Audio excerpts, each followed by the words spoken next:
ayol kishi erkak kishiga Allohdan berilgan omonat bo'ladi. Bir xil payt kommentarlarni o'qib qolaman, ayollar haqida gapirsangiz, erkaklar negativ yozadi. Yomon, negativ bildiradi, lekin shuni bilib olish kerak. Mana shu mayli, kim qanaqa qabul qiladi o'zi biladi, lekin ayol kishi erkak kishiga Allohdan berilgan omonat bo'ladi. Masalan, sizga bir katta rahbar, shahar hokimi kelib, bir qimmatbaho narsani berdi sizga, men senga sovg'a deb, omonat deb berdi. U qimmatbaho narsani nima qilasiz? Tepaga otib, yerga otib, dumalatib yurmaysiz-ku. Chiroyli, xavfsizroq joyga qo'yishga, orada changini ortib turishga, orada ustiga nimadir yopib qo'yishga harakat qilasiz. Shu zarar yetmasin deysiz shunga. Shu ayol kishi ham shu Allohning erkak kishiga bergan omonati bo'ladi. Ana shu omonatga siz qanaqa munosabat bildirasiz? Alloh sizga shunaqa munosabat bildiradi. Shuning uchun bir videomda aytganman.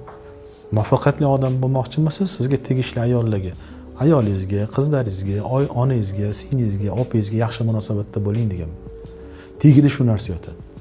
Siz o'sha omonat u, masalan, ayolimiz, singlimiz bizga berilgan omonatda, ayniqsa ayol kishi tan mahram omonat hisoblanadi.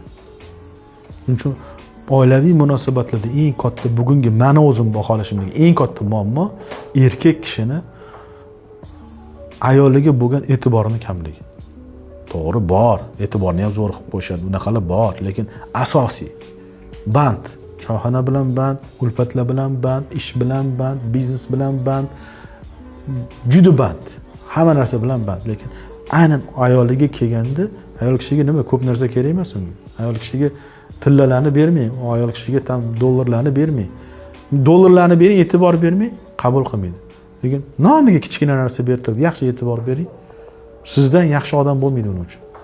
Shunaqa, qoida shunaqa. Mana shu negativ yozgan erkaklarga tegishli bu.